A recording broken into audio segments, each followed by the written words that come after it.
Salut à tous, hein, bienvenue à En Parlant. Aujourd'hui c'est Anne Laura que j'accueille au micro de cette petite chronique.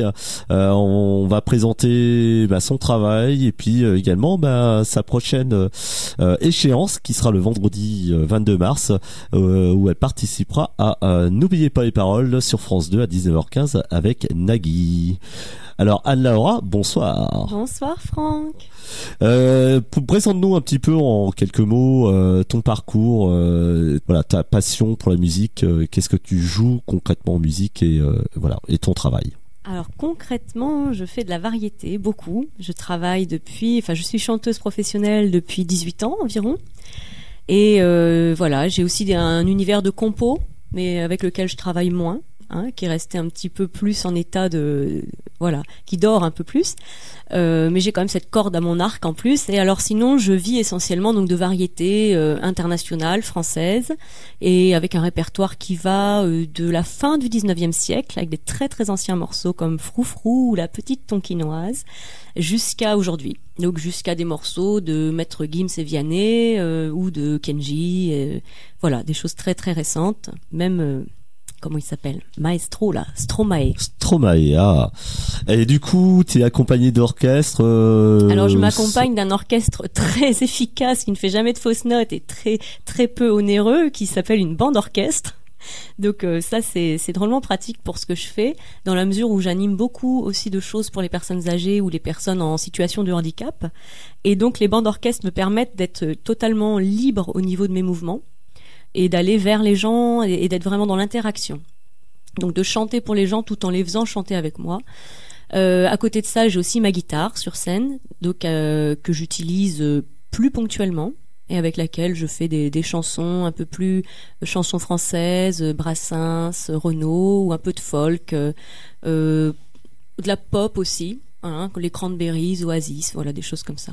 Un chanteur français en folk, ça va être qui? Un chanteur Hugo folk. Frey, Nino Ferrer, peut-être. Hugo Frey était pas mal dans ce registre-là. Maintenant, il y a des nouveaux chanteurs aussi qui sortent, comme Gauvin Serre et tout ça, mais c'est vrai que Renaud, reste un de mes chouchous quand même. D'accord. Des reprises de Sanseverino aussi, peut-être? J'en fais pas encore. Pas encore. Non, pas encore de Sanseverino. C'est-à-dire que Sanseverino, c'est complexe au niveau de la guitare. C'est du jazz manouche, beaucoup, et il faut toucher quand même. Faut toucher, va avoir une bonne dextérité sur les doigts pour le manche, quoi. Je suis plus chanteuse que guitariste. Du coup, ton parcours, donc on a bien compris, tu fais les soirées anniversaires, les mariages ou exclusivement que du concert, bistrot ou festival? Non, vraiment tout. Alors, on va vraiment être dans quelque chose d'extrêmement varié, aussi varié que mon répertoire. Et donc, je vais m'adapter à tout. Alors, c'est pas au sens opportuniste du terme, c'est vraiment parce que j'aime ça. Et ne pas mettre tous mes œufs dans le même panier, ne pas faire tout le temps la même chose. Et au niveau énergie, c'est pas du tout la même chose d'être au Grand Hôtel Barrière de Dinard, que je fais à peu près 2-3 fois dans l'année, ou d'être dans une maison de retraite avec des personnes qui sont en situation de dépendance. On n'est pas du tout sur le même métier, en fait. Donc ça me permet d'allier l'utile à l'agréable. C'est-à-dire qu'il y a un côté facile quand on est en café-concert. On est vraiment là pour divertir les gens. Et puis sur des choses comme des CAT, donc des maisons d'accueil spécialisées, des foyers de vie ou des maisons de retraite, des EHPAD, etc. Je suis plus sur le côté musicothérapie presque. Mais sans avoir cette prétention-là, mais ça se fait de façon instinctive, en fait. Instinctivement, ouais, ça. Instinctivement, il y a un soin, il y a un soin, il y a quelque chose qui passe dans la voix, dans le geste, dans le toucher. Et voilà. Et moi, ça me nourrit, en fait. Les deux me nourrissent de façon différente, et donc je cultive cette variété-là. À peu près combien de dates, à peu près dans une année, en fait? On sait que l'intermittence a un minimum de dates prérequis pour pouvoir la toucher. Je sais que tu es intermittente, du coup, donc tu peux faire tes dates. Ça correspond donc à peu près combien de dates? Alors le minimum qu'on doit faire en tant qu'intermittent du spectacle actuellement, c'est 43 dates par an, 43 cachets déclarés, voilà, par divers moyens, soit par une assoce, soit par un tourneur, soit par le biais du GUSO, le guichet unique pour le spectacle vivant. Donc ça, c'est vraiment le minimum. je dois en faire, je sais pas, hein, c'est très variable parce qu'il y a des choses que je fais par ce biais-là et des choses que je vais faire pour une assoce que j'ai aussi qui fait du parrain, parce que je parraine des enfants en Arménie, et donc je fais aussi quelques concerts dans l'année pour cette association-là, parce que j'y vais là notamment d'ici un mois je serai en Arménie, donc voilà. Donc grosso modo je pense que par an je dois faire 70-80 concerts à peu près. D'accord, c'est déjà pas mal. Ouais, on est pas mal. C'est quasiment tous les week-ends pris et oui, et puis en semaine. Et puis quelques dates en semaine, ouais, voilà, ouais, c'est très bien. Tu me parles là, je découvre du coup ce projet auprès des enfants arméniens. Tu peux nous en parler dans 2-3 mots, quoi. Pareil. Ouais, ben ça m'est tombé dessus un petit peu, pas par hasard, mais parce que c'est une histoire de vie. J'ai découvert très jeune que j'avais un problème de stérilité, en fait, de ménopause précoce. J'étais vraiment très très jeune, j'avais 16 ans. Donc c'est très rare. Et puis la vie a fait que à un moment donné, j'avais envie d'être en rapport avec les enfants et j'avais pas forcément la situation qui faisait que je pouvais adopter. Enfin voilà, les choses se faisaient pas. Et je me suis tournée vers le parrainage. Donc ce sont des enfants qui sont pas dans des orphelinats ou quoi, en Arménie, ce sont des enfants qui sont dans leur famille, avec leurs parents, leurs frères et sœurs. Et simplement, on aide financièrement, matériellement bien sûr, et puis émotionnellement aussi, puisque on donne un espoir, quoi. Donc la première filleule que j'ai parrainée s'appelle Anouche, et elle avait 9 ans quand je suis devenue sa marraine, et aujourd'hui elle en a 20. Et donc par exemple, l'objet de mon association, c'est de pouvoir financer ses études supérieures, puisque je m'y étais engagée, et j'avais vu que c'était une petite fille assez brillante. Et comme je la sentais notamment très bonne en mathématiques, je lui ai dit fais des études, vas-y fonce, continue au maximum de ce que tu peux. C'est toujours ça dans sa vie, c'est toujours ça qu'elle aura gagné. Et du coup, maintenant, il faut que j'assume l'engagement que j'ai pris.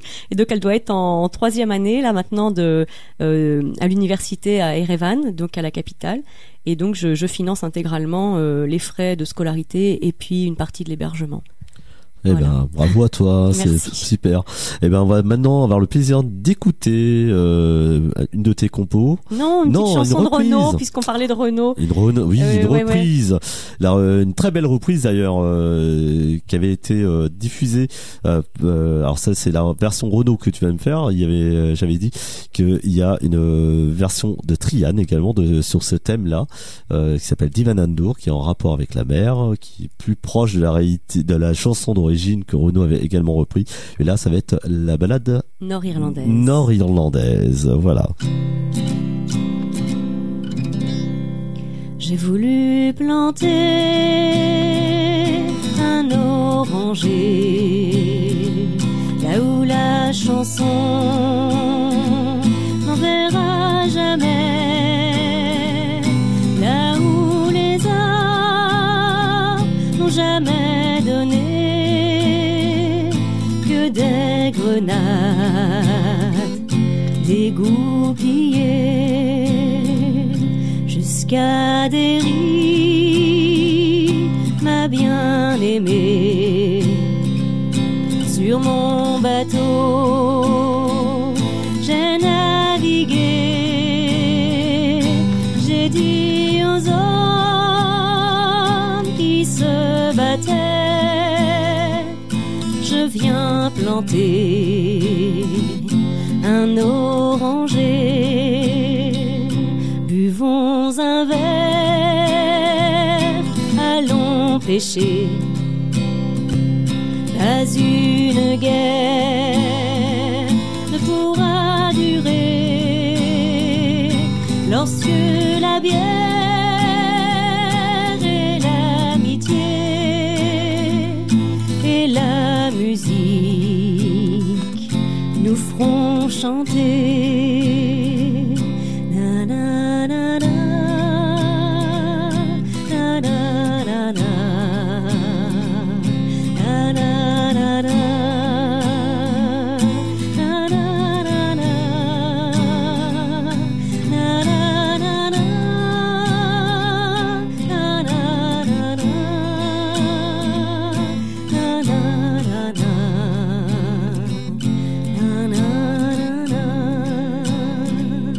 Je voulais planter un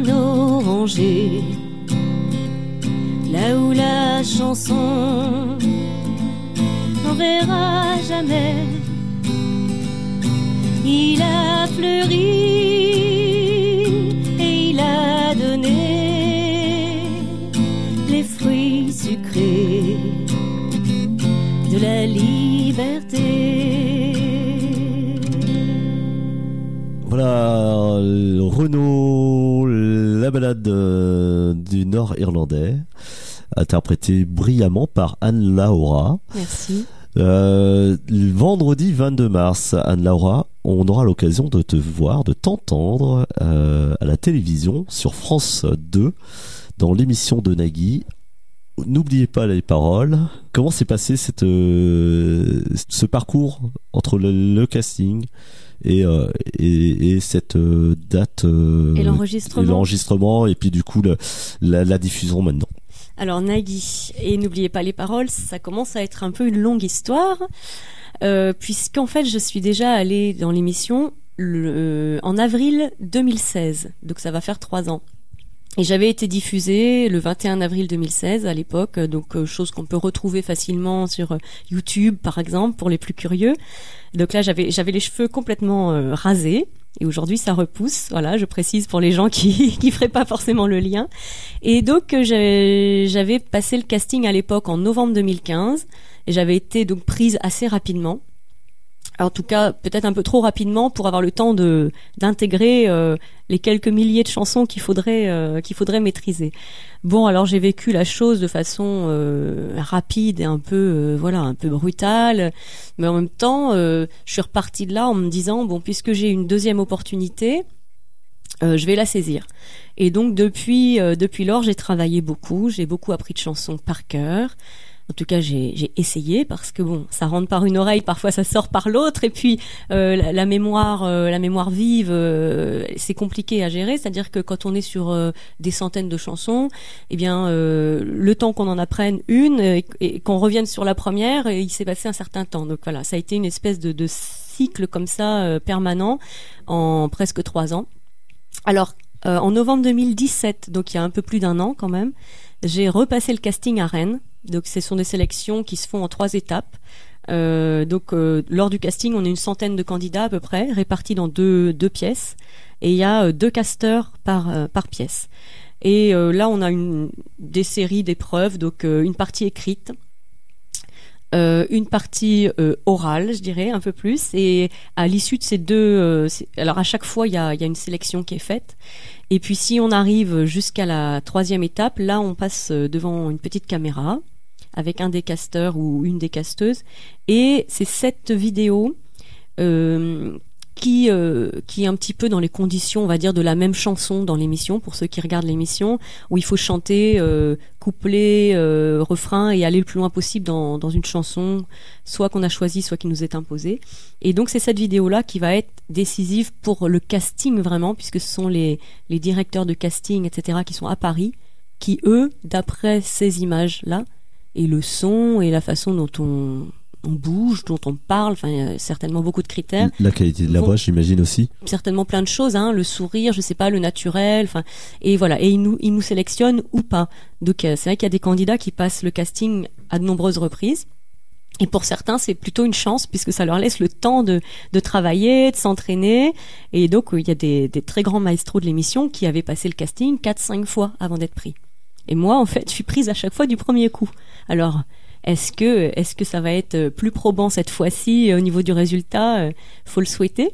Évidemment, j'ai déjà ma réponse puisque donc l'enregistrement a eu lieu le 8 février dernier là. Donc on n'en dira pas plus parce qu'il y a des lois des règles strictes, bien sûr, pour la confidentialité de l'émission et pour que les gens puissent voir. Donc on n'en dira pas plus. On verra ça le 22 mars donc prochain vendredi, à 19h15. T'auras ton entrée en musique, bien sûr.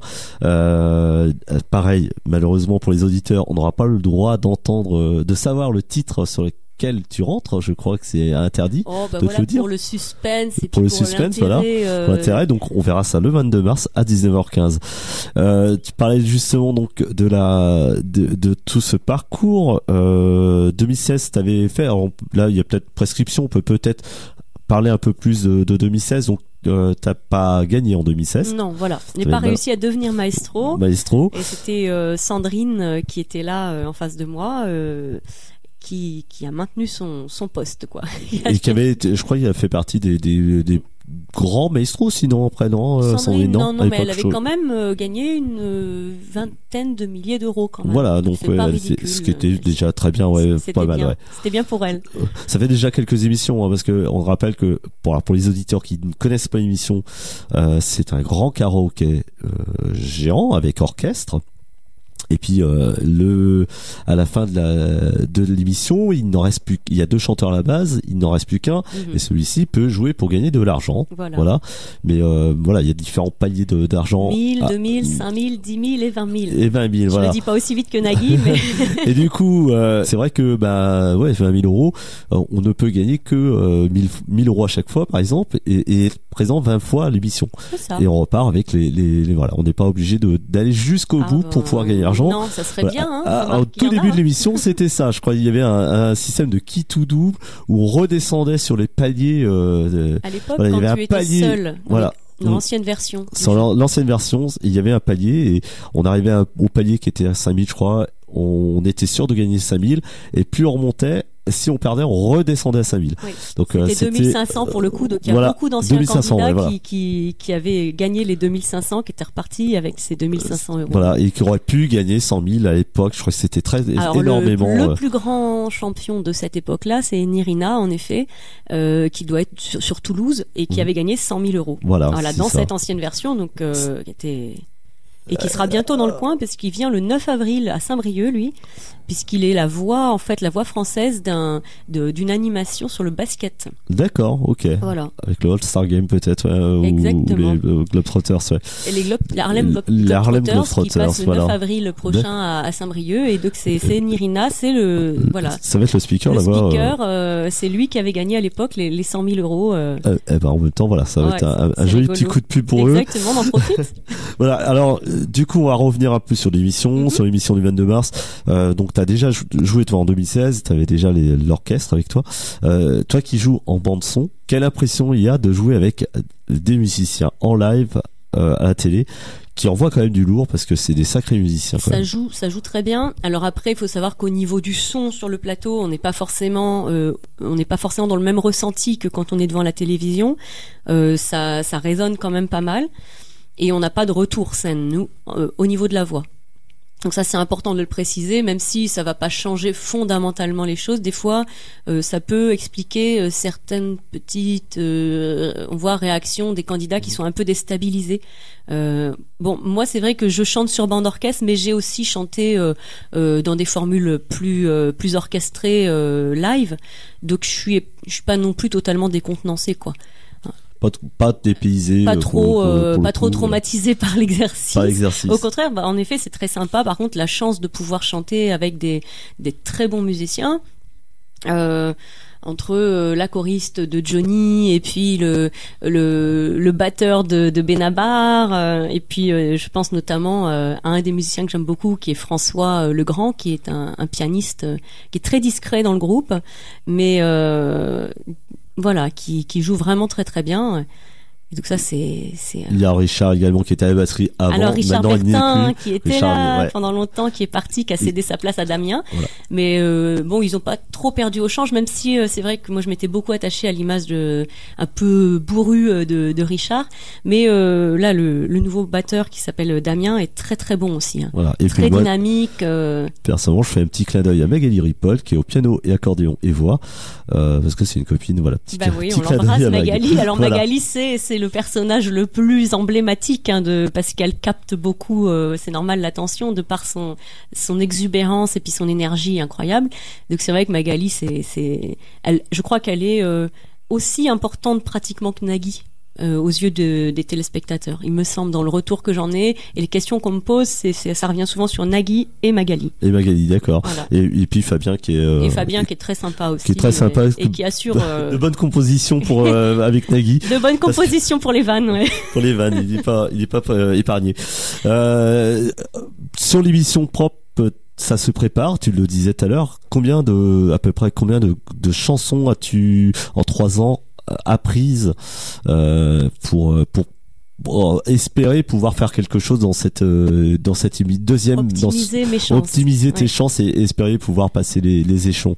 J'ai travaillé de façon très très scolaire en fait, c'est-à-dire que je me suis fait une playlist avec deux playlists, une playlist vraiment avec les morceaux que j'avais repérés dans la même chanson, cette chanson qu'il faut absolument connaître par cœur et aller le plus loin possible si on veut ne pas être rattrapable.